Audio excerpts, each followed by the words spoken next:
I'm the sitting president for the Apartment Association this year. I want to welcome you again. Thank you, candidates, for being here, taking the time. We appreciate it. A couple housekeeping notes, and then we'll get started. We're going to be recording this.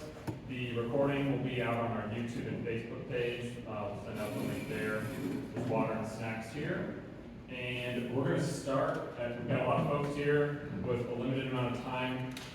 So we've got Tom Miller in the back. He's going to be our timekeeper. For the first round, we're just going to do introductions. We're going to keep it to 2 minutes apiece. Introduce yourself, say as much as you want in 2 minutes, and then we'll move on. So Tom will be keeping the 2-minute timer. He'll lift up a yellow sign when you're getting close, and then red means you're done. And I'll have the mic. We'll pass the mic along. After the intros, then we're going to open it up for questions. I've got some prepared questions if the crowd is timid, but hopefully it's a good, engaging question and answer. When we ask questions, whoever wants to go first, not everybody has to answer the question. If it's not relevant to your ward, you don't have to answer. If you don't want to answer, you don't have to. Sort of an open forum. We'll try to make sure, if someone wants to answer the question, we'll make sure and try to accommodate that everyone can answer the question if they want to. Any questions before we get going? All right. Thanks so much. How much time do they get for answering a question? 1 minute. I'll decide that once we're done with intros. Plan on the fly. Thank you.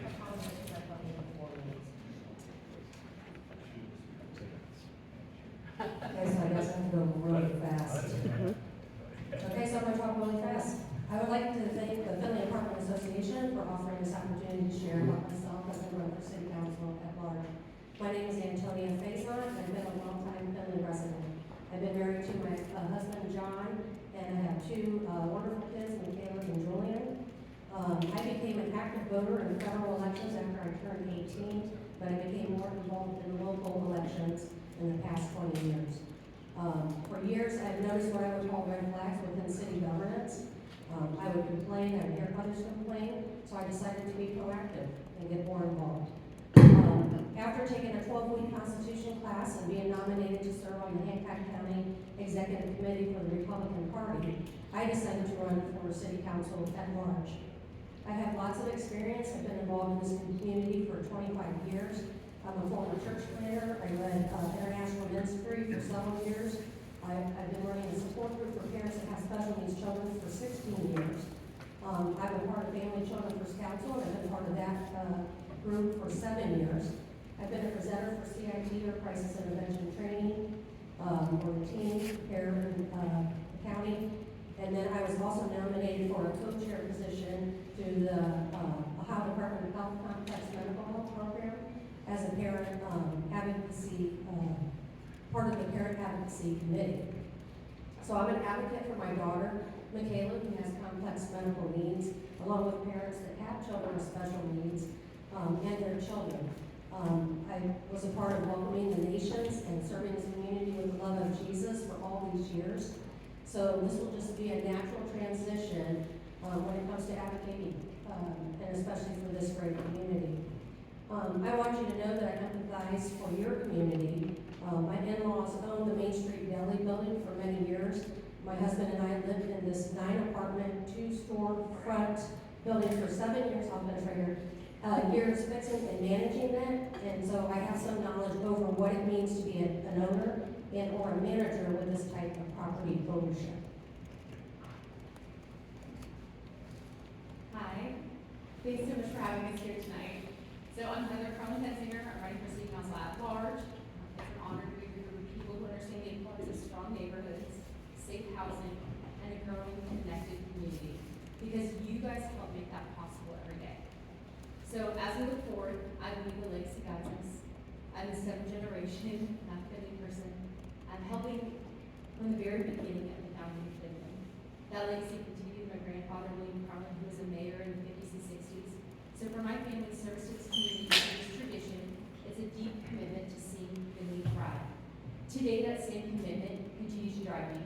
In my everyday work as a state farm agent, I have the privilege of sitting across the table with people just like you, helping protect the places they call home, and in some cases, their very livelihood. Whether it's apartment insurance, rental dwelling insurance, or renter's insurance, these tools are about safeguarding what matters most to you and the people who live there. Partnering with both landlords and renters has been more than just a job, it's how I'm investing in this community. I believe that what we do now, how we plan, how we grow, how we invest, will shape not just Finley in the next few years, but for generations to come. And that's especially true when it comes to housing. Housing is more than just a roof over our heads, where families begin, careers are built, memories are made. It's a key part of what makes a city vibrant and successful. And as Finley continues to grow, we need to make sure we're creating opportunities for housing in every stage of life. From first apartments to family homes, to downsizing and retirement. My own daughter is in that first stage right now. She works at Blanchard Valley Hospital. She's doing her best to get on her feet financially. She's fortunate enough to have found an apartment in an older building that's been beautifully remodeled before she moved in. It's a second floor, one-bedroom apartment, but it's her first home. Around her neighbors from all different walks of life in a coexisting community. It's exactly what she needs, but it's just for this season of life. It won't be her forever home. It's because of work that you do and the care of landlords and property managers like those in this room that she has that opportunity. You're helping young people like my daughter take their very first steps towards independence, and that matters. Andy Otermat. I'm also running for city council at large. I've been in Finley since 1992. A lot of you may know me from my job at Davis Credit Card, but I worked at Marathon, and well, I didn't work for Marathon, I was at Marathon. Otherwise, if I retired, it would be better. But, anyway, after I retired in 2021, I'd always wanted to get into politics, especially on a local level. I don't, people start calling me the governor and everything else. I wouldn't want that. But I do care about this community, and I've really got to know a lot of people in this community and some of the issues that we faced in the last 33 years that I've been here. So I decided to get involved 2 years ago. I don't know if any of you were here 2 years ago at this forum when we had the candidates here. I was one of the candidates with Dan DeLong for the 4th Ward. That was when you guys earned your infamous nickname after that meeting.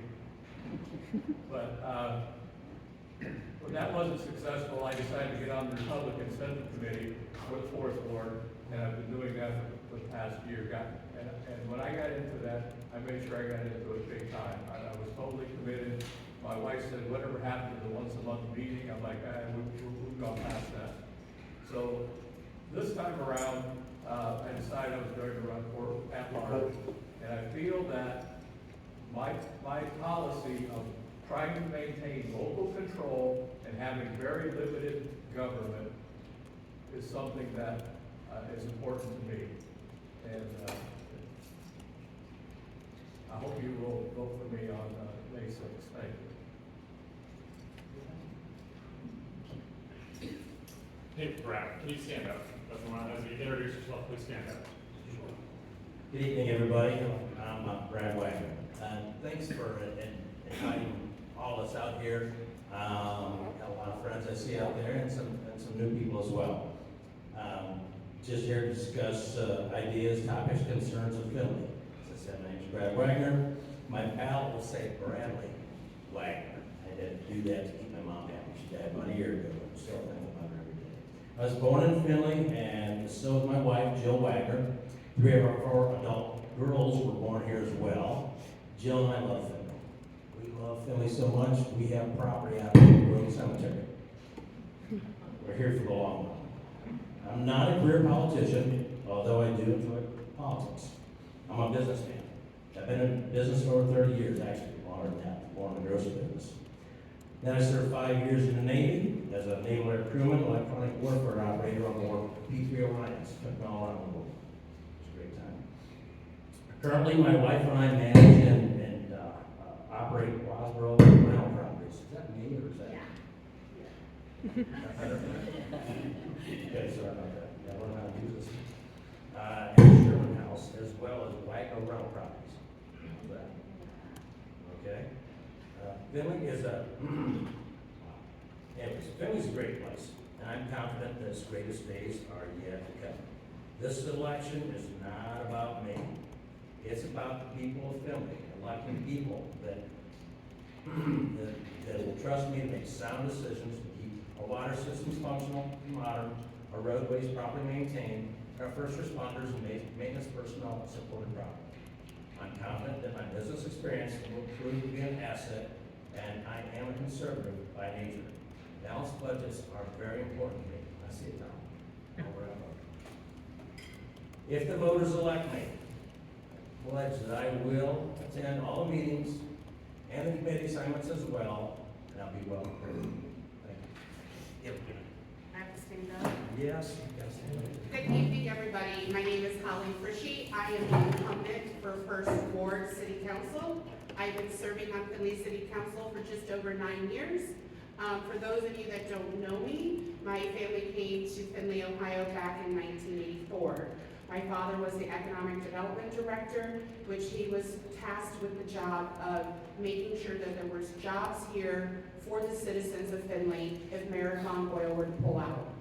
So I have always been around economic development. I am a huge supporter of economic development, but there is a time when we need to have hard conversations and make sure that we are doing what is right for the community currently and into the future.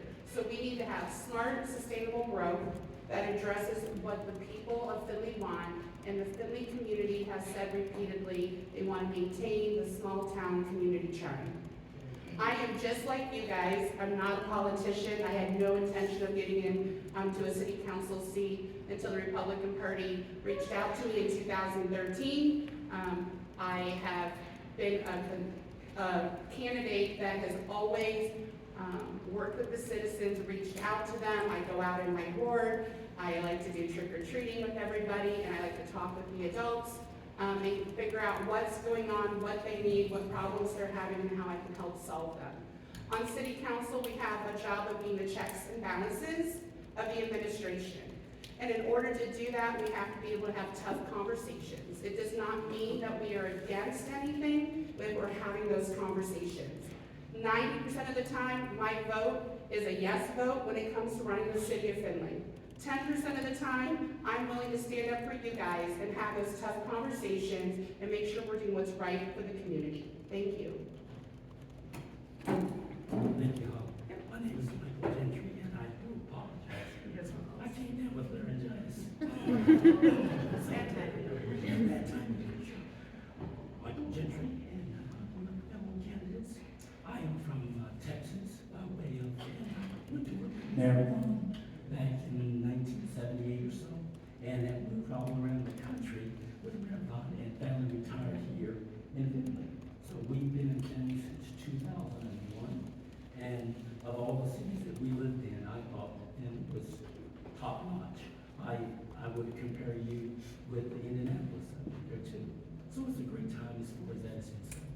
Some of the things that I would like to be able to share with you is to let you know that, number one, I'm a person that you can hold accountable. And I believe in fairness. I'm reasonable. And I'm one of those type of people that I really look into things. I'm not a spur of the moment, just I'll do it this way. But I study the issues. I know what I want to do.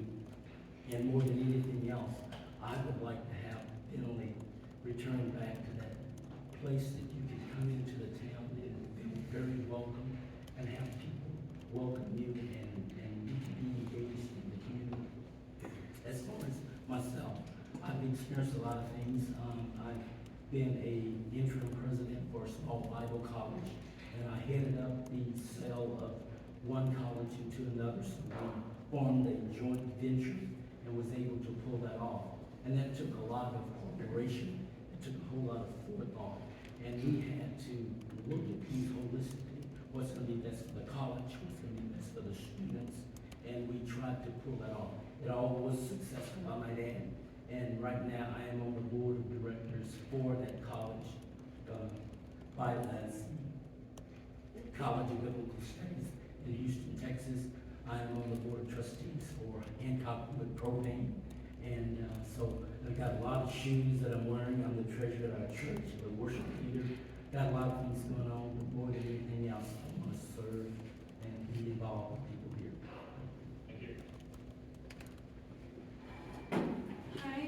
you don't know me, I am Carol Smith, and I am running for Ward 3. My husband and I moved into Finley in 2001, shortly after we got married. We have 3 children that all attend Finley City Schools, and I decided to run because I care about our future. I am currently the director at First Presbyterian Church Nursery School, and I find that our future generations are important now, and we need to invest in them. And I just really felt led to run and hear the people in my community and continue to support them the best I could. I decided I needed to stop praying and I needed to take action. So that is why I'm running. And I hate speaking. Not everybody's favorite. No. Hi, I'm Patty Klein on the ballot for Ward 3. It will say Patricia Klein. It cracked me up that he said that because I thought I was the only one that wasn't using my name that people call me. So Patricia Klein for Ward 3. Thank you to Finley Apartment Association for holding these forums. I've been to other ones and I think they're really useful because I think talking face to face to people rather than just social media or reading articles is really important because you get to know a candidate better when you can actually have a conversation. My background is I am married, I have 2 kids. They're both adults, they both graduated from Finley City Schools. They learned hard work through FFE and Shockwave, and they're now onto their careers, and being a mom to them has been the best job in the world. Before kids, I was a police and fire dispatcher, 911, which was a very stressful job. I did that for about 10 years, and I left that position to start a family, but through that I learned the sacrifice that our police officers make, so I support really strong public safety, and I want them to have full staffing and the cutting edge, any cutting edge tools that are necessary.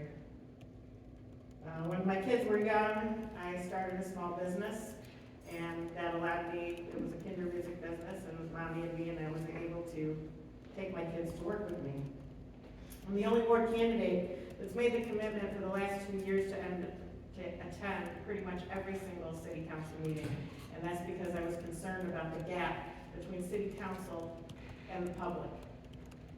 And what I've done before I started to campaign, to join this campaign, is I've been trying to bring the public more into city council by informing them of what's going on.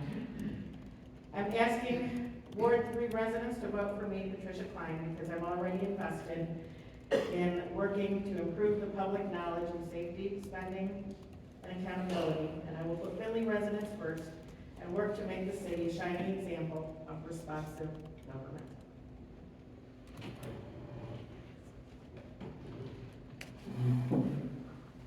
Hello, I'm Kimberly Meader, and I thank you for the invite. I have been married for 45 years. I am a retiree from Coles Distribution Center. I have 1 daughter and 1 grandson. If elected, I guarantee you that I would give 100% to my community in the 5th Ward. We have discussed many issues, but I'm very proud of some of the accomplishments that I have got done in the 5th Ward. I was able to get the oil ditch project cleaned up after much discussion with many people on city council, the county commissioners, none of the city engineers. We did get it approved at no expense to the taxpayers. I have also worked with my Block Watch committee, and we are a Block Watch to be reckoned with. We've got water lines approved for the West Park area. We've got a new sewer line going in, and we also stopped a habitat build. For now, we're not sure what's gonna happen with it, but for now, it has been stopped. I would like to work with other projects in the community. I'm so glad that Spring Lake now has got their sewer project started, and I have told people down along Magnolia Drive and some of the new mills down at the end of Orchard Lane that there is a tree program that they can get trees done. I am currently an elected 5E official to the Republican Party. I am a 30-year member of Countryside Church, which is formerly Salem Cass. I was very active in the Christmas tree family program. I also played dart ball for my church. I was also the first elected female president in the Nerdball League, which started in 1945. I am vice president right now of the West Park Lock Association. I am secretary of the Moose, and they just informed me that I have been nominated again for secretary of the Woman of the Moose for 362, and I will accept the nomination tomorrow. I believe that my work experience in purchasing and logistics is going to help me in this job, because for anything I've learned, that anything can be negotiated, and that there's always two views to every side of any story. You need to sit, you need to listen, there is a point of view for everything, and patience can be a virtue. And thank you. Thank you for the Area Park Association for holding this forum. I think it's important that we see each other face to face. My name is Haydee Sadler. I'm a wife of 30 years. I'm a mother of 2. I'm a home birthing mama. I'm a homeschooling on occasion. I'm somewhat of a homesteader, and apparently I'm an extremist as well. So I can add that to my resume. Many of you know me from my run at City Council for mayor in 2023, and I have a lot of reasons that I'm running for City Council. Ward 6. But today I want to read a commitment to the people that I will be serving.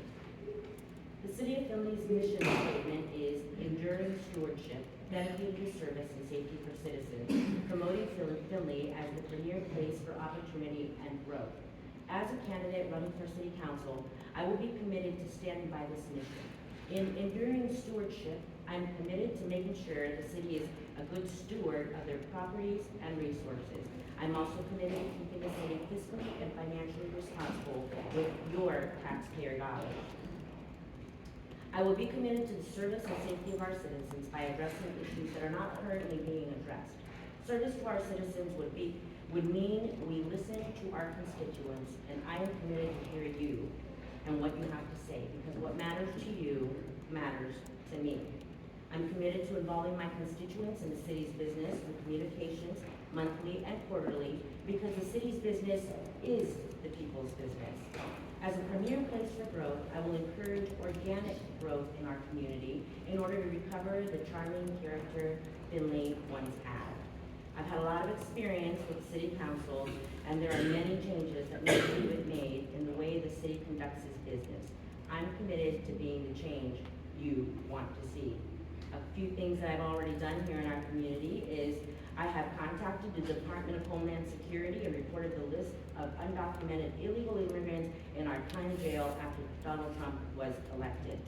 They weren't just here gassing out, as the mayor stated. I have requested, and will continue to request a radiation test to be done in the city of Findlay due to the smart city infrastructure that is being installed that affects our health, our entire community's health, not just my family, not just our ward, not just the city, but all of Hancock County, and maybe even beyond. I'm also circulating a referendum petition regarding the cannabis zoning to allow the residents of Findlay to vote on whether the zoning is suitable or not. And we need to ask ourselves if the dispensary is even good for our community at all. I'm Haydee Sadler. I ask for your vote on May 6th, City Council Ward 6. I'm Rodney Phillips. I'm more of a realist. I'm a former Marine, retired Findlay fire captain. I'm currently the lead firearms instructor at the Buffalo Training Company, where my passion is training responsibly armed citizens.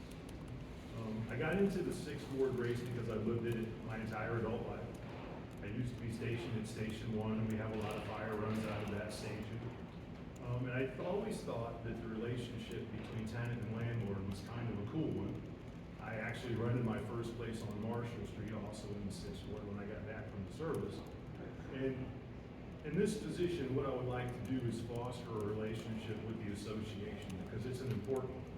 I think sometimes government doesn't look at the service that you guys provide as the public service it is.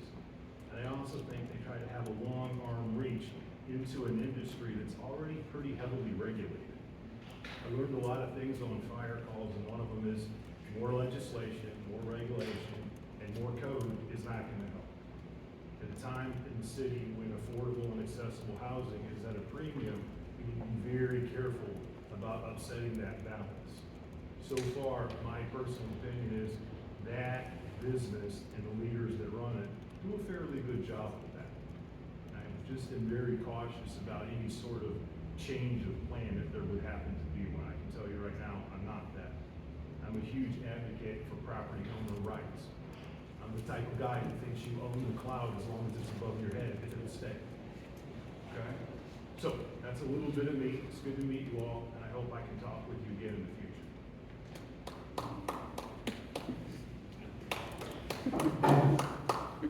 Hello, I'm DeLong. I'm actually a Van Buren guy. When I grew up, very young, it was always a big treat to come to the big city. Findlay to me was a big city with Van Buren having a population of 300. To be able to walk down Main Street, go to the 10-cent store on Main Street, oh, that was a thrill. I love that candy counter. Also to go to the park, to ride the train, it just had a special part in my heart for Findlay. So I grew up really loving Findlay, even though I was from a small town. Findlay was my big city.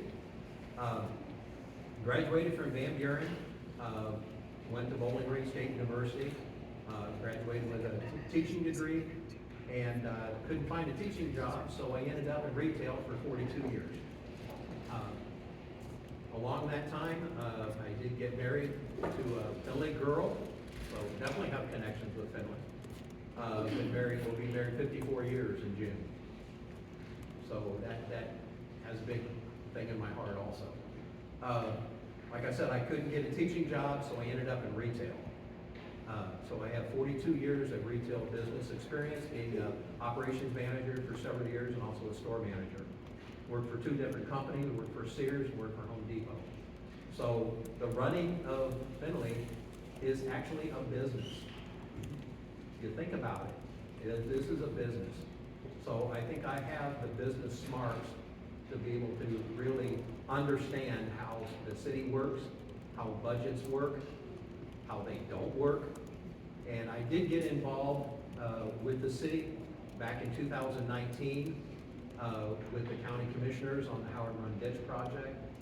And then for the last several years, I've attended council meetings, I've attended committee meetings, and I've been involved several times speaking to council about things that I did not agree with. So that's why I decided to take my next step and be involved with the city, trying to maybe affect things more on the inside than the outside. So thank you very much for coming tonight. We appreciate it. My name is Dan DeLong, Ward 7.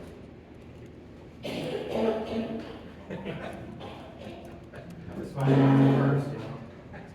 So I'm going to draw a contrast to my opponent, Dan. Oh, did you turn it off? I think it's dead. Oh. Yep, it's dead. You know, it's okay. I'll use my teacher voice. That's okay. Oh, there it is. Yeah. So worst thing about my opponent is he's a Van Buren graduate. I'm an LB graduate, so I'll hold that against him. But my name is Brody Yingling. I'm running for City Council for the 7th Ward. A couple things about me. My candidacy is based on 3 principles, 3 guiding principles. One was responsible leadership, not just standing up being the loudest voice, but doing the work. Servant leadership is part of that. Results over rhetoric. Again, not just talking about doing things, not getting on soapbox, not being a loud voice, but being a worker, not a workhorse, not a show horse. And then lastly, making sure that we're investing in all of our future. Our future is here in Findlay. We chose to live here for a reason, one reason or another. Maybe you have lived here your whole life, maybe you're a transplant, and that's okay. But we've all been drawn, we've all decided to call Findlay home for a reason. I'm one of those people. I've had opportunities to move elsewhere. I had an opportunity in Wisconsin, Florida, Georgia, Texas, and this time of year, that's really tempting. But I believe in Findlay. That's why I'm running. I'm not running because someone said I should run, or a group said I should run, or someone told me to be a yes vote or a no vote. I'm running because I care about this community.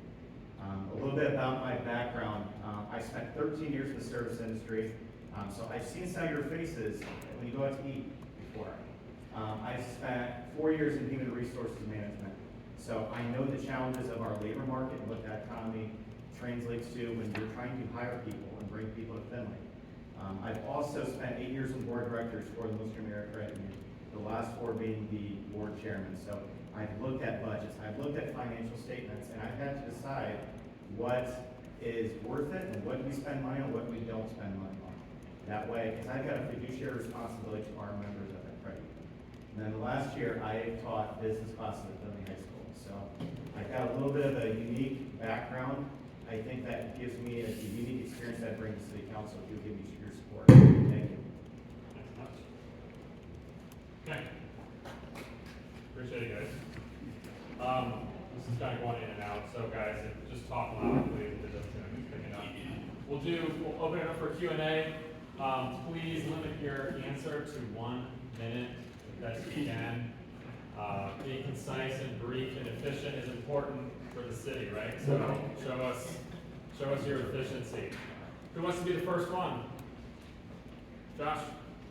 So obviously you guys are all running and Talk louder. so obviously you're all running without Holly being having been running before.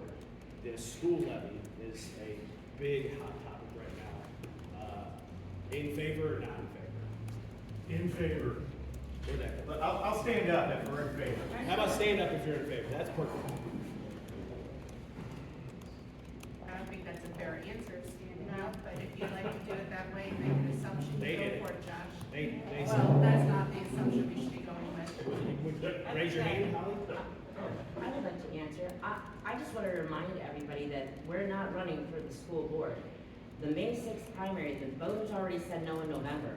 They're throwing it back on the ballot, and they said that if it doesn't go now, it's gonna go back again in November. They're gonna keep it up. We're not running for school board. As a matter of fact, when this is over, whoever wins city council, these races, we're not gonna get voted in until January of next year, and that has nothing to do with the city, Findlay City Schools. I personally have my own vote, my own opinions. My son doesn't go there. I have no interest in people taking more of my tax dollars when I can spend it on my family in this highly inflated market. So I'm just a voter asking a question. I was just answering. Go ahead, Patty. You have your hand up. I think it's unfair to say yes or no. Of course, everybody wants strong schools. Nobody says, I hope our schools get really crappy. That's not gonna happen. That's not where I stand. I didn't support the levy last time because I worked in the schools and I saw the change from academics to culture-oriented things. And I just want to say that the reason I still don't support it is because Findlay City Schools is still working on their culture and not on their academics. When Findlay City Schools starts putting out kids that are strong in science and math and are getting jobs in professional fields, and when we have Millstream being the shining example of a trade school in Northwest Ohio, a place where everybody wants to come, those are things I support, and I will gladly give 1% to those kind of things. But until whole child framework and the cultural issues are removed, I can't support it. So that's where I'm at. Rodney? The reality is that school does what all schools do. When the levy fails, they put another one on. They made permanent cuts. Those are not coming back. As a community, we do not go forward with a failing school. Those two things do not exist. Believe me. So all you can do with less is less. You cannot work on academics with less. You can't work on anything but less. All you can do with it is less. Things will get worse. Believe me. Support the school. I saw that. I'm just trying to be as fair as possible. Okay, that's fine. We got time. I do support the school levy, and I think that our schools have done a good job with what we've given them. I think if you look at the actual numbers of what we put into educating our students, I think they show that the administration has been responsible with what they've gotten. I think if you look at the state statistics for our school, that Millstream did get 5 stars and the school got 4.5, I think they're doing a good job. And I think penalizing students because we don't like things that administration has done is not healthy. And I have kids in the Findlay City School, but even if I didn't, I would still support it. Just like because I'm not driving through your neighborhood, I would still care that your street is paved. And I don't not pave your street because I don't drive on it. I want to make sure that this whole community as a whole is supported. So I want kids to be educated. I want to have strong schools because that's what draws families to Findlay. And as a mother, when I was moving here, I looked at the school district and was it okay for my kid to be there? So Holly and Brody. Holly. So I think this topic, Josh, is not something that is a decision maker when you're choosing a city council candidate. City council candidates are supposed to support the community. And we have to do it smart and financially responsible. So I think everybody here talks about maintaining a low tax base. We have a 1% income tax on the city of Findlay to operate the city of Findlay. And that's something that is a tool in our toolbox when we're bringing economic development to our community. So when you take the next phase where me looking from the outside in, the people voted on the income tax of 1% for Findlay City Schools and they said no. Now for me, a respectful thing that should have happened is that the Findlay City Schools should have came back and said, we heard you. And we're not gonna ask for 1%. We're gonna ask for a quarter or a half, and we're gonna work to prove to you where we are, what we're doing, that we're going to do what's best for our students in the school. As far as the levy goes, I'm not gonna tell you how I'm gonna vote, but I'm gonna tell you the perspective for me looking from the outside in, you were not listening to the citizens.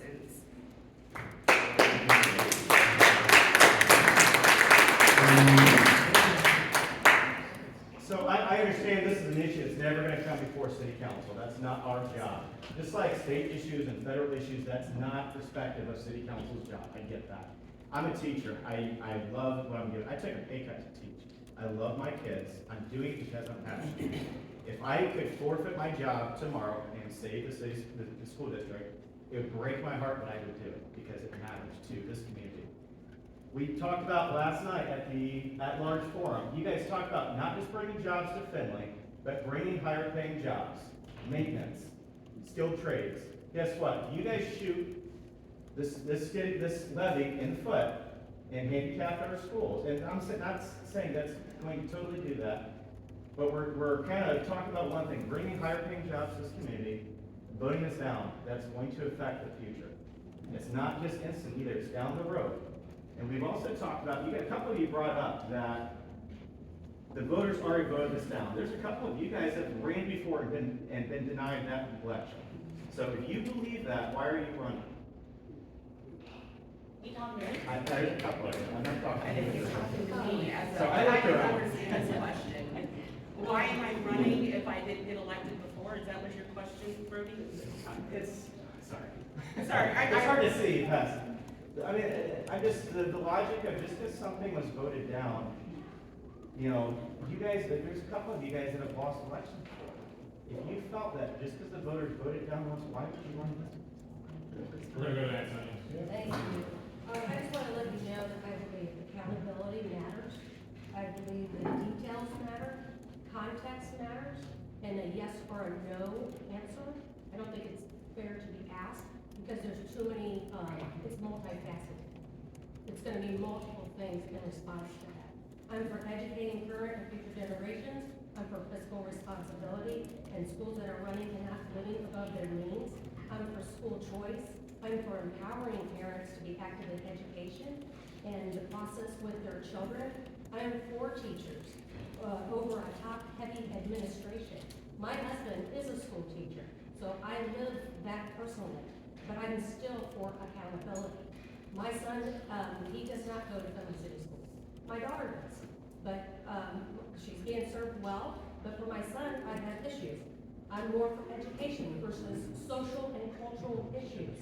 I believe in kids being educated. We need to bring that up. That matters, that's important, and the grade card definitely matters.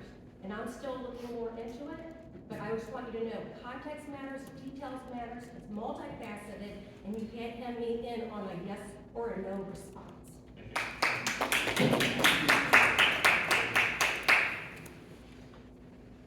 I wanted to, just gonna give, anyone who hasn't answered the question, I want to give them a chance. If there's folks that want to add addition, go for it. I had a feeling that question was gonna come up, and when I've been going door to door, they've asked me that question, do you support it, do you not support it?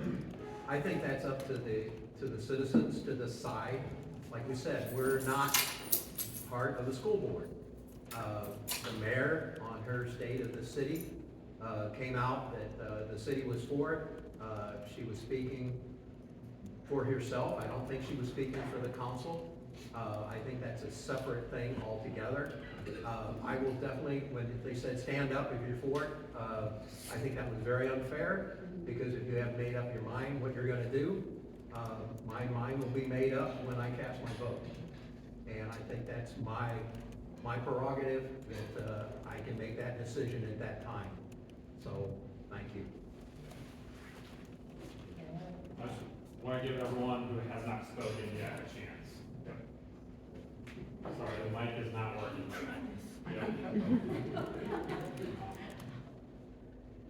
It's an issue that's gonna come up again.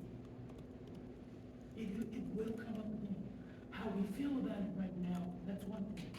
Now, there has to be some accountability for the administration in terms of Finley City Schools. They may have to come back time and time again until they get it right. And it may not be right that 1% is what we need to go with. Maybe it's another issue, but I want to see the schools improve. So you ask us to stand, we should, and that puts some of us on one side versus the other, which is okay, and that's gonna happen. I gotta stand. But surely, they can find an answer that doesn't tax us to the extreme. We gotta work it.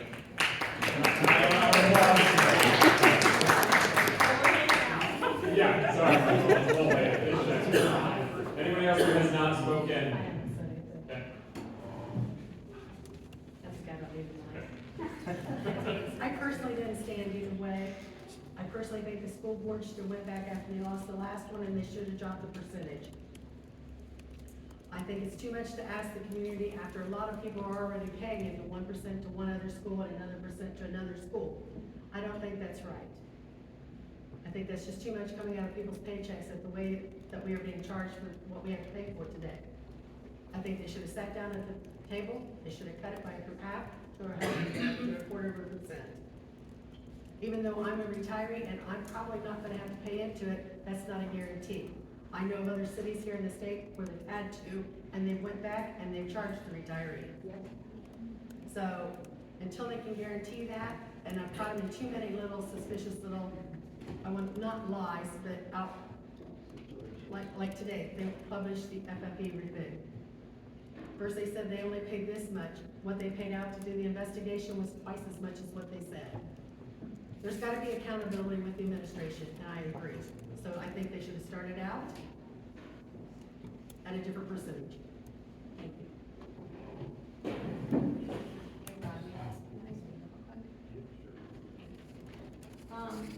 As soon as she mentioned the FFE thing, it ignited a bit of a fire in me. I have been involved in FFE for 5 years. My daughter went through the I was gonna say program, sorry. She was a part of it. Our son is currently a part of it. We were a part of the investigation. It was pretty brutal, but I still am in favor of the levy.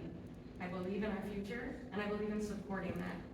So, if I can stand here and tell you how it ripped our hearts out to lose Kevin, and it ripped our hearts out to be asked questions that were unfair, because there is a culture problem,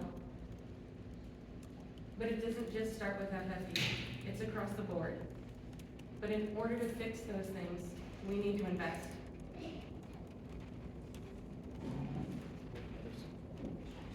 To me, this is a business issue.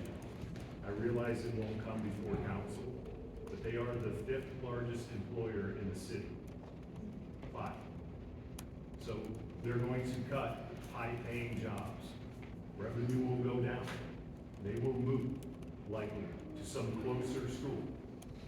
It's not all about passion. Sometimes it does actually come down to the numbers on the page. Does anybody know what 1% actually buys the school? 3 paydays.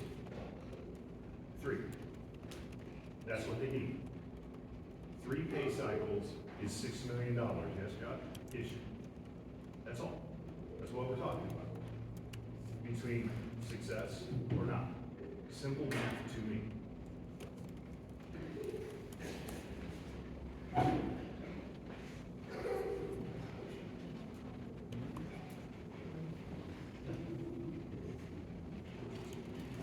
So I graduated from Philly High School and I graduated with a class of 600 people. What I would encourage you to do is look and see the administration and see how many added jobs there are. If you look at the principal, she has 5 or 6 people underneath her. I don't recall that when I was going to school. The other thing is I have worked for Finley City Schools for several years as a lunch monitor. I've volunteered in the past for teachers to help them out, so I'm a good support for them. I was also on the PTO at Blanchard Valley Center for 1 year, and I also have personally blessed, I don't care who it is, and several times a year, I'm baking bread for people, I'm going to get to Tim Hortons donuts for them, because I'm encouraging through them, because I care about them. I do care about the teachers.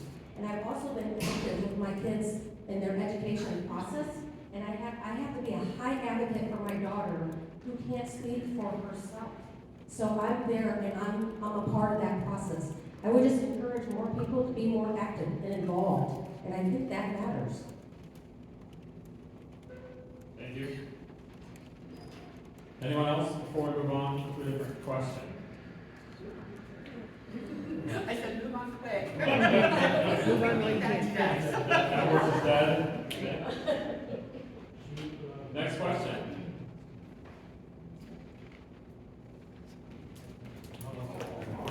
Roger. What about a broad question, I guess, our immigration issue? We see lots of people coming to Finland, from other nations, the impact that has on our housing situation, yada, yada, yada.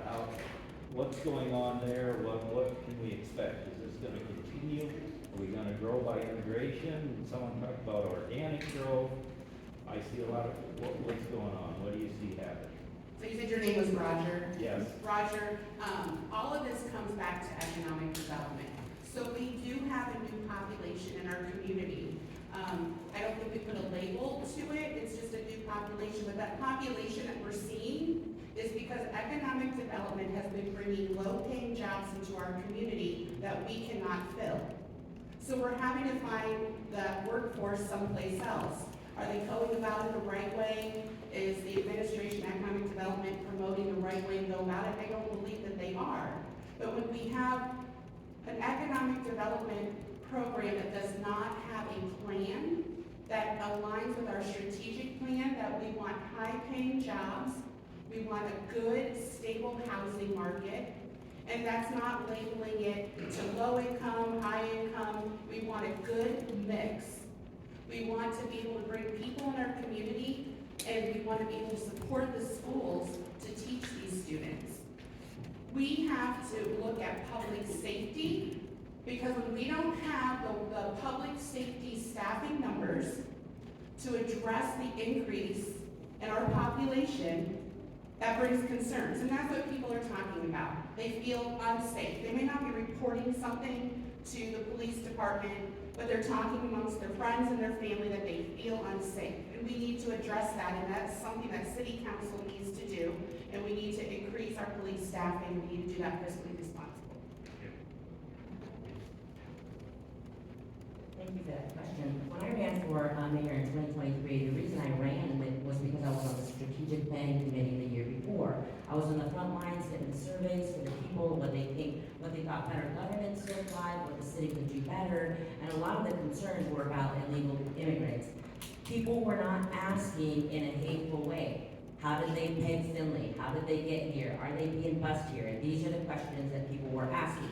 They were just asking questions. And then we go to the meetings, and rather than highlighting the concerns of the citizens that I was on the front lines hearing, what they would say is, we want greenway trails, or we want a beautified city, Finley, and $40 million park. All these plans that they have that are not the concerns of the citizens. That is exactly why I ran. I put that on my platform to find out how they got here, if we're spending tax dollars to get them here, if there's a contract out there somewhere between First Diversity and the city of Findlay, which I believe there is, Thankfully, Trump's administration is doing away with that. He's put 95%.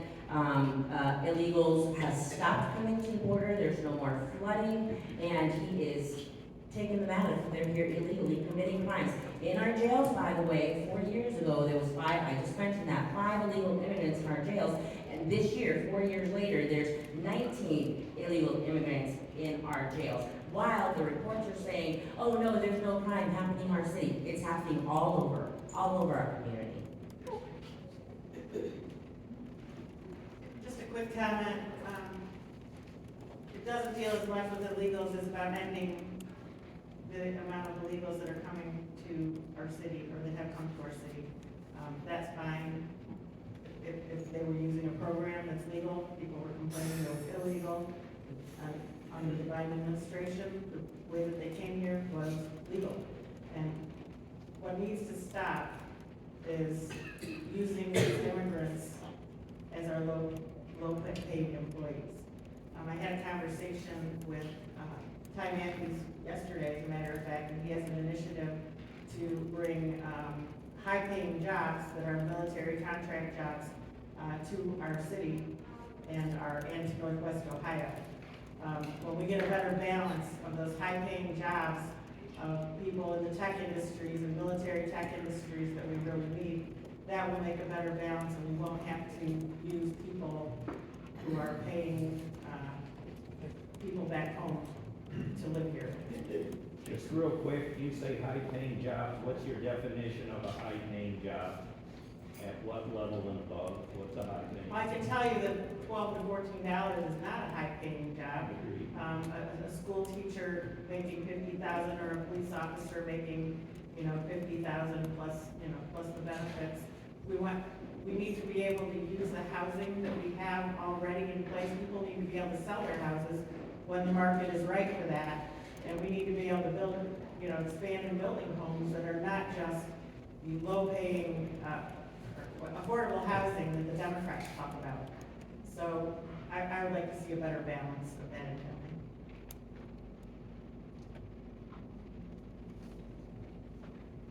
So, immigration, federal issue.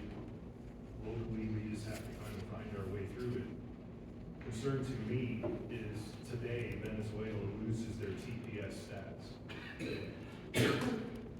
The Haitians will lose it in August. I think people kind of envision massive ICE raids. That's probably not going to happen. But what is going to happen is the ATM will no longer work. I don't know, it's unknown to me how these people get through the day. I understand a lot of them work. I understand also some of them don't. As a community, we should be preparing for that. Because we don't know what the possibilities are. That's the first thing.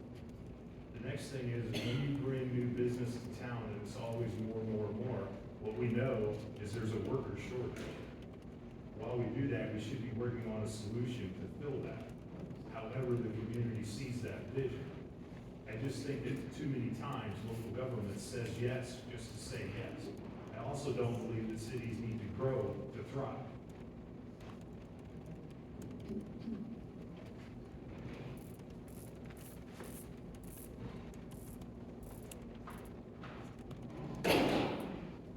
So I was simply gonna say, when you're talking about jobs and the pay for jobs, I have a daughter who works at the hospital, and what she makes per hour is actually less than some of the factories get paid. I talked to Paul Kramer today for a while on the phone.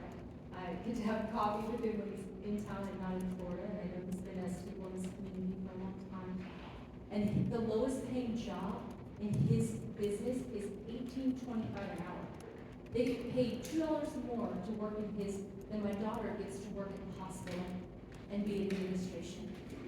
And so when you're talking about filling jobs, we have jobs here that aren't paying enough for people to live.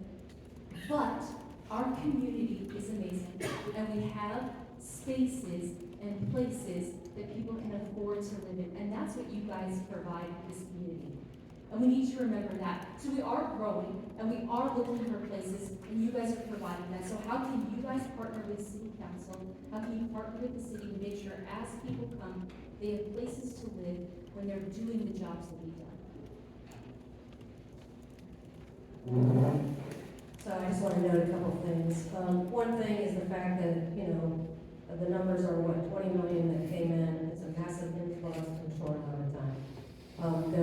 It's varying as far as how they're, you know, whether it's the status or whether they walked across the border. So there's a lot, it's multifaceted. I'm having issues at work. I have people that come and we're having to use phones for conversation. It's very difficult to talk to them. So we have to work on that. They need to be acclimated to our way of life as well. They have no concept of, you know, we're very schedule oriented. I'm putting people in on a calendar and scheduling them in. They want their car taken care of today and now. And it's very difficult to do that for them. But I think one thing we really got to work on is the acclimation. I've worked with international students at the University of Philly. I did that for several years. And those people come in and they're doing the proper process. This is definitely an issue. The other thing is the housing problem. This has been going on for a long time. They are being stuffed in hotels, as far as I know. That's a problem, and that's a disservice to them.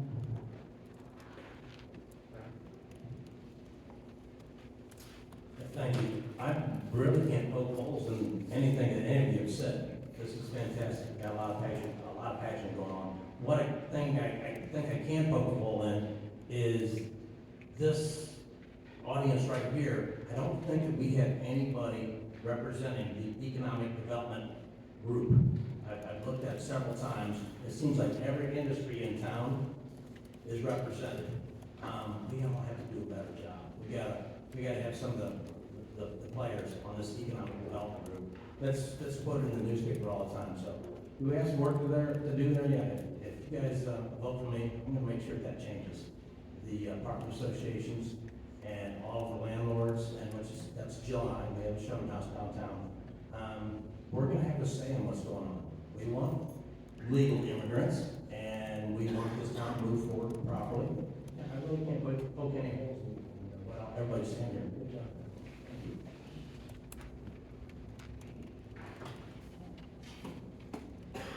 So, being a part of Family Children First Council, there's a lot of social service agency heads that meet at this place. And so we get together, and I've been part of that for 7 years. But I remember a couple of years ago talking to the mayor and asking a question about the amount that we're trying to get. It started out at 50, and then now we're at 2,000. So that's another concern. Thank you. Anyone else want to comment? Okay. Any questions from the floor?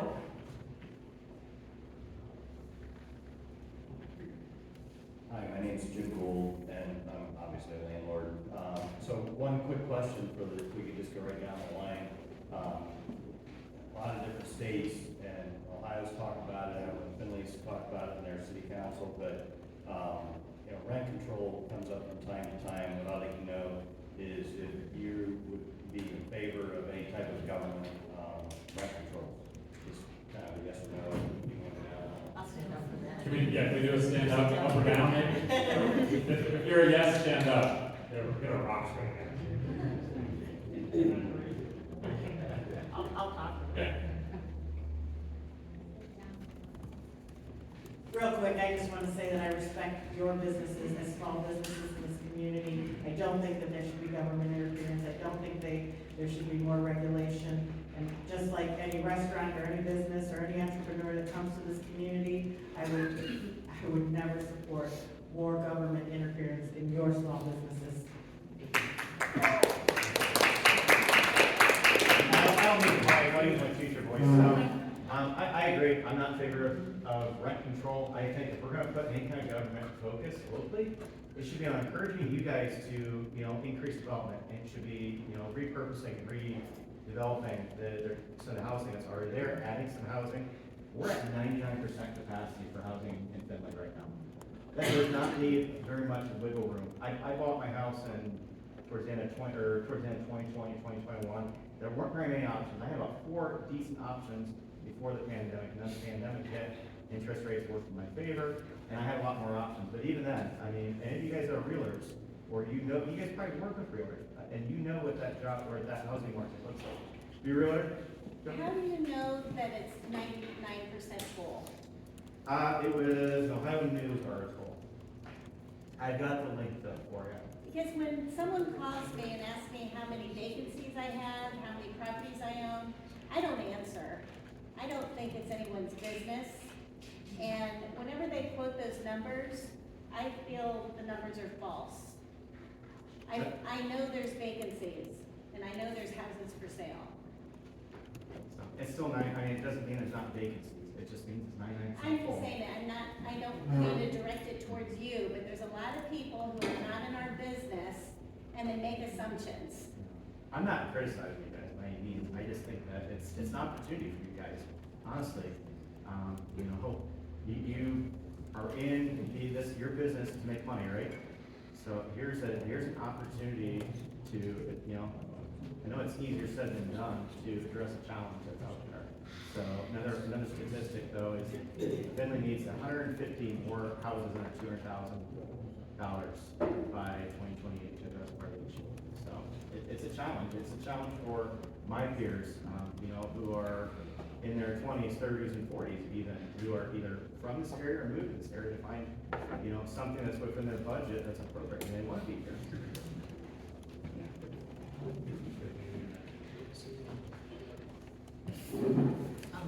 As far as government, I know there's been a lot of issues within the area apartment association coming to the city anyway. So if I'm elected for city council, I will be looking at ordinances that specifically affect this group of people, because there's been many people speaking up at city council over the past 3 years that I've attended, that affects you directly, whether they're shutting off your water, or something the renters have done, or whatever the cost. But I will definitely be looking at that. I can't remember them all, because there's been so many, and I've got a lot of information up here, but I'm watching out for the Renters Association.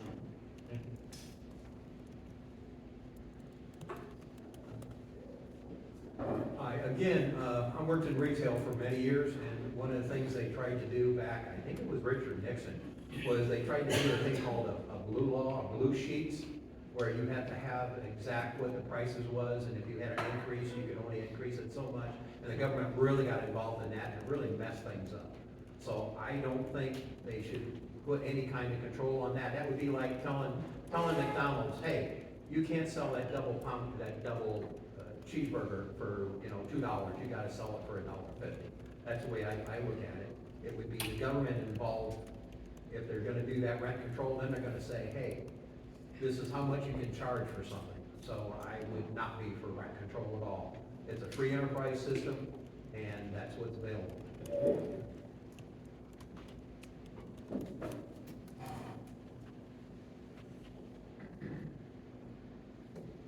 I would 100% be against rent controls.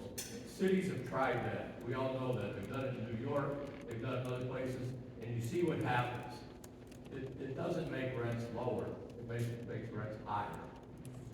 I think that what you people saw, what was it, 3-4 years ago when they were trying to run something through city council, creating a registry, all kinds of other stuff that they wanted to do. The problem that you people face, and I know this, I inherited a rental property one time, is everybody's always against you and for the renter. They can't do anything wrong, all right? That's not the way it should work.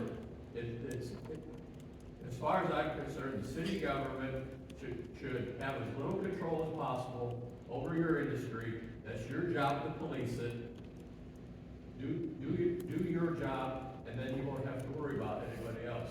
But I do understand the problem that you deal with renters who are irresponsible and are not held accountable.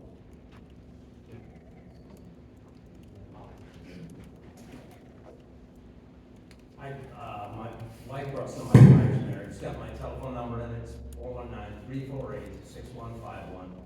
This is a discussion that we have talked about in this business forever. Calming, love to talk to each one of you, but it's gonna be a long conversation. And I I am completely against all government intervention in my business and my life. So, yeah, we'll look on that one, but this will go on and on and on. Don't hesitate to comment, love to talk to each one. I'll echo a little bit of Randy, a little bit of Brad, and, I guess I just wanted to say, we need to limit, the zoning, we need to have the basic zonings in place to maintain a nice community. We don't need to have zoning codes in place that are able to be weaponized against somebody else, because neighbors don't wanna get along. I'm not for land banking, I'm not, that's not the business of the city, and the city is not in the business of doing developments. I want to encourage all developers to go out and find an area. And it's not, we've had these conversations about economic development and the low-paying jobs and stuff. Well, then what kind of housing are we going to build? Are we going to build low-income housing? Is that what our community is? I don't believe it is. We need a well-balanced real estate market. And I think you guys are doing a fantastic job filling those rentals, but we want people to be able to graduate out there and be able to buy a home here eventually.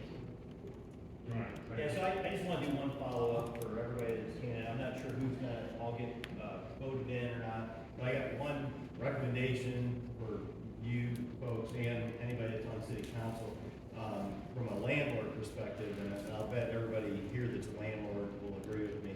So, when a tenant signs up for AEP and they don't pay their bill, AEP still holds them accountable for it.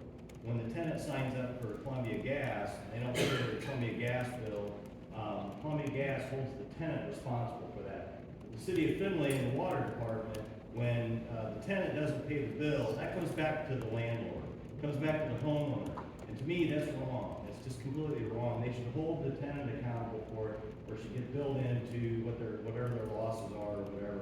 But when that bill is in the name of the tenant, the landlord should not be held accountable for that bill.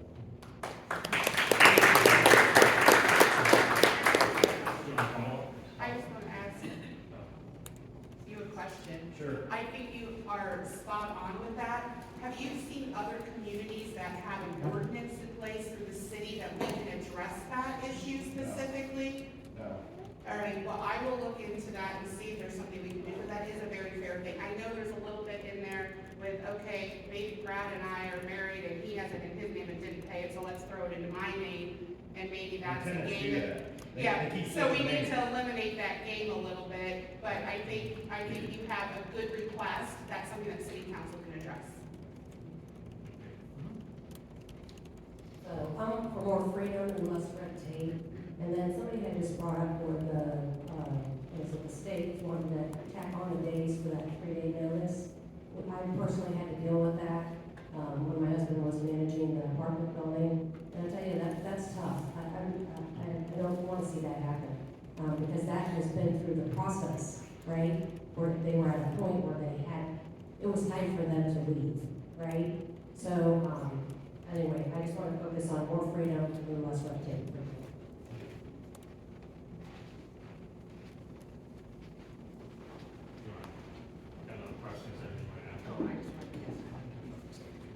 That happened exactly. But Holly mentioned something about low-income housing, and I don't know if you're aware that the Justice 40 initiative is taking 40% of FEMA dollars to put towards not low income, but asylum seekers, disadvantaged persons, migrant persons, to build housing, infrastructure, provide health care and education under the Justice 40 initiative, which that comes through FEMA grants. So I think we need to be looking at, and I've mentioned this before, any grants that we get, we need to be sure that the grants are coming to the city of Findlay for the flood specifically, and make sure that none of those funds, because the Justice 40 is building specifically low-income housing for illegal immigrants, taking our tax dollars to do what the people don't want.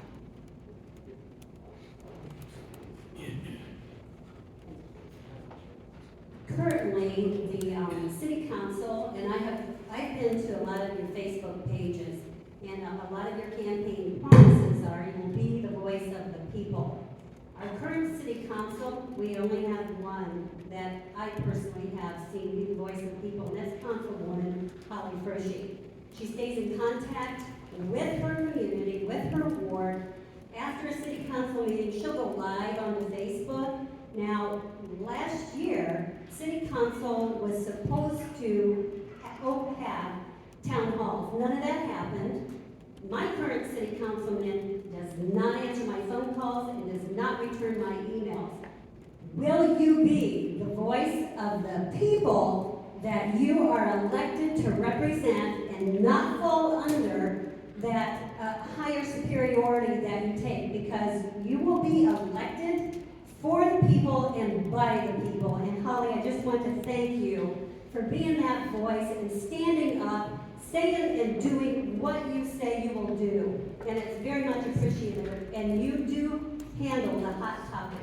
And that is very commendable to you. And I hope everybody else will do and follow suit the same thing and stay in contact with the people that you're out there getting their vote from. Thank you. Well, I saw a couple hands raised. I'm just going to go who I saw first. Start with Randy. Diane, you know me, I'm a big voice. Alright. I'm retired. I'm willing to commit to this full time. I'm not gonna be working some job during the day and not get back to you on email. You're gonna have my email, you're gonna have my Facebook, you're gonna have my personal cell phone number, you're gonna have my address. I love sitting outside in the front porch at night watching the kids over there at Emory Adam Park having an adult beverage or two.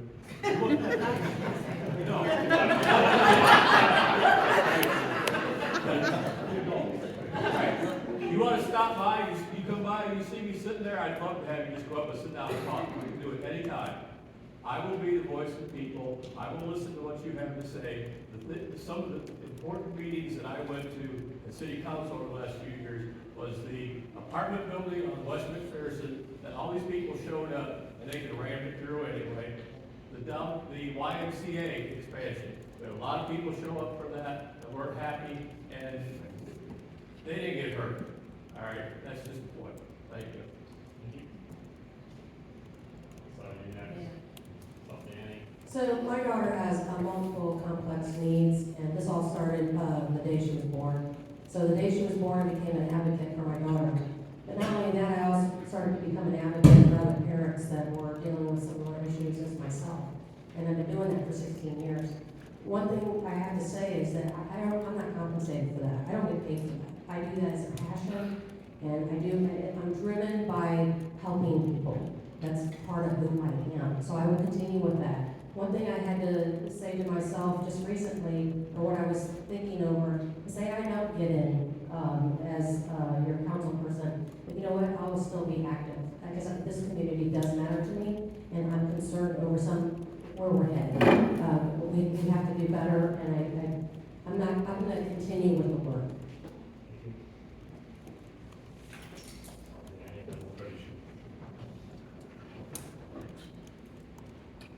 One of the things that happened in the past was a thing called an ad hoc committee on public comments. And our city council had 4 committee meetings, I think it was, for citizens being able to speak. They did not allow any citizen to speak during those 4 ad hoc meetings. It was about public comments, but our city council did not allow that to happen. They were on YouTube, and what you didn't see on YouTube was they had 2 police officers standing in the front, chest to chest, so they made sure that nobody actually said something. So that was terrible. That was absolutely terrible. One of the things I spoke about with that was city council meetings are on YouTube. I said, why do you stop the comments on YouTube? That would be great. People could write in on YouTube and you could answer the question. The mayor said, oh, that would be too much hassle. We don't know who would do that. She finally agreed that she would put it on her Facebook, that she would put YouTube on Facebook and they would answer. That happened one time, and it was taken off. So as far as listening, our current city council, the way it is working, no, they don't want it, they don't want to hear it. You guys should decide, not me. Your marijuana dispensaries, they had a year. They used the fact that 52% of voters in Findlay wanted it in November of '23. But what we don't know is whether 6th Ward voters would have voted that way had they known they could potentially get the dispensary. Maybe they would, maybe they wouldn't. We don't know, because we didn't ask. Being the voice of the ward is one thing, but the way that you make this stop is getting more voter initiatives on the ballot. Get it on the ballot, they have the time. I get it, the government needs to move, but it needs to move on the will of the people, not me, not anybody else here that happens to be selected, so we can continue to do business at what, 7-2 votes, 6-3? That's not representative government to me. I believe in direct democracy, and when we have the time, you, the voter, should get to say. I'm the conduit, I'm the messenger, period, and I will do that. But generationally, we have decisions in front of us that need to be made as a collective, a big collective. So, Doug, thank you for your comment. You and I had a really good conversation at the lunch the other day, you know, and I think that face-to-face comment and conversations are something we lack. You know, you guys have probably, some of you guys have probably heard the expression of keyboard cowboy, because we settle a lot of arguments from behind the screen, behind our phones, behind our computers. I am happy to see like when there's other people at city council meetings. Dan and I both had a conversation, and someone that gave him a hard time came up and talked to him in the last city council meeting. And I pointed out, Dan and I don't agree on everything. Dan and that lady didn't agree on everything. I don't agree with everything with her, but we can have civil conversations. My background working in the service industry, I've had people threaten my life. I've had people get in my face. I've broken up physical fights. In HR, I had to tell people they're fired and walk them off the premises. I can handle a little bit of, you know, civil discourse, even if it's a little passionate. So, and I want you to approach me if I'm elected, reach out to me, even if you're not in my ward. I want to have those conversations, and hopefully, if we still disagree again, hopefully you learn something from me and I learn something from you, because that's the only way is by talking and having these conversations. So I will be approachable, accessible, and I will communicate. Thank you, Rodney, for bringing up the dispensaries, because I want to bring up this referendum petition that I am circulating, taking it to the vote of the people, like you said. It should be going to the ballot currently, after the state of Ohio voted yes, legalize marijuana. Some people are okay with it, some people are not, but it's legal. It's legal. Does that mean that we need a dispensary in our city? While the city was figuring out, before the city could zone, they put a 12-month moratorium on the city of Findlay to say, let us figure out the zoning. They didn't ask the city of Findlay, the residents that live here, if we even want a dispensary. By passing this ordinance after an entire community, so many people showed up to city council saying they don't want it, they didn't like the zoning, they passed it anyway. And I'm passing this referendum to say, let the people vote on whether they want that moratorium lifted, and they want the 2 cannabis dispensaries in our community. And after that, I think we need to go do an initiative petition to ask the citizens of the residents of Findlay if they even want the dispensaries in our city.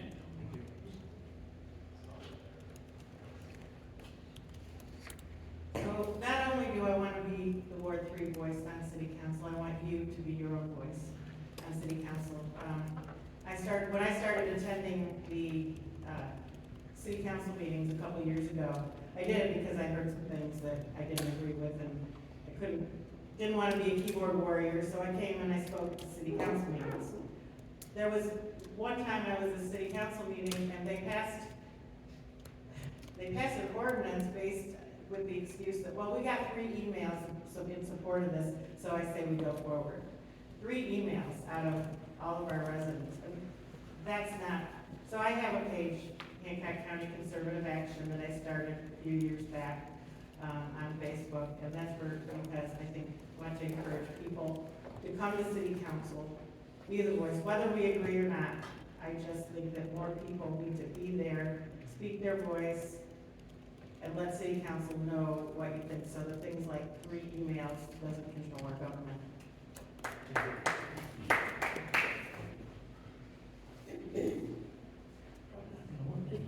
That's okay. I just wanted to say, first of all, thank you, Holly, for the splendid job that she does. Yeah. With those meetings. I think that's fantastic. There's enough technology out there that we can all push the envelope and actually do the same thing. We should drive for excellence in regards to that. So I would like to say that yes, we are definitely going to be your voice, and that's the way it should be. And you should hold us accountable.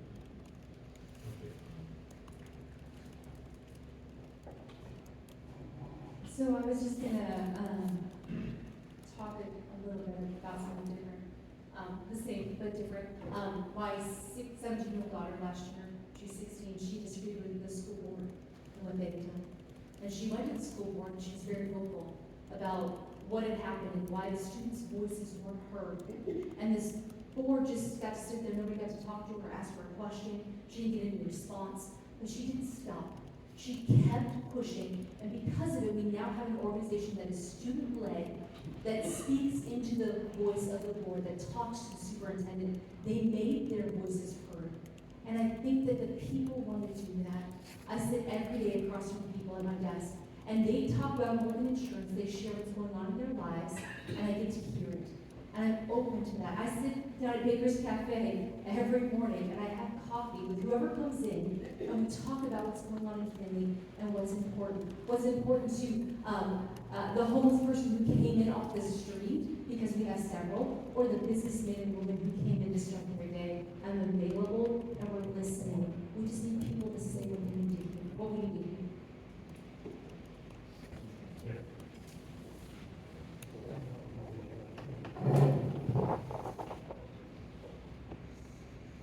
I do promise to be the voice for my people in the Fifth Ward. I have fought numerous times for things that they have wanted in my neighborhood. We have won some, we have lost some, but I do promise. I go to Block Watch, I continuously go to city council meetings.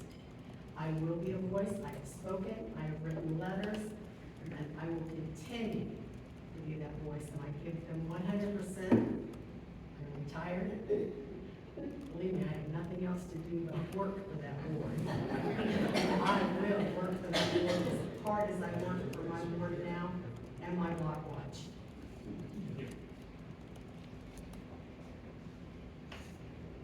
Anything else?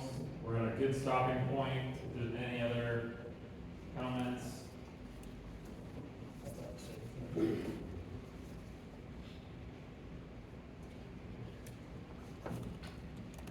Yeah, I just want to note that, in the last couple of years, we were running petitions, so I was active in that, and I was being a support for that. So I believe in that, you know, I believe in you getting involved and being a part of it, and, so I committed to that, so I just wanted to know that.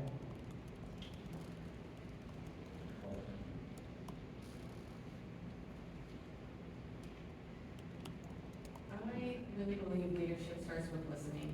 I work in a classroom with 4 and 5-year-olds, and I gotta listen to them all day long. But I promise you that if you send me an email or you call me and you have a concern, I will answer you as quickly as possible, because I do wrangle children. Okay, I think we're gonna wrap it up now. We've got 5 minutes left. We try to end at 8:30. Thank you so much, guys, for taking the time, being here, sharing your platform, your thoughts. We really appreciate it. Thank you, folks, for being here. If you guys are happy to hang out for a bit and mingle, I think we'd appreciate that. But the official meeting is adjourned.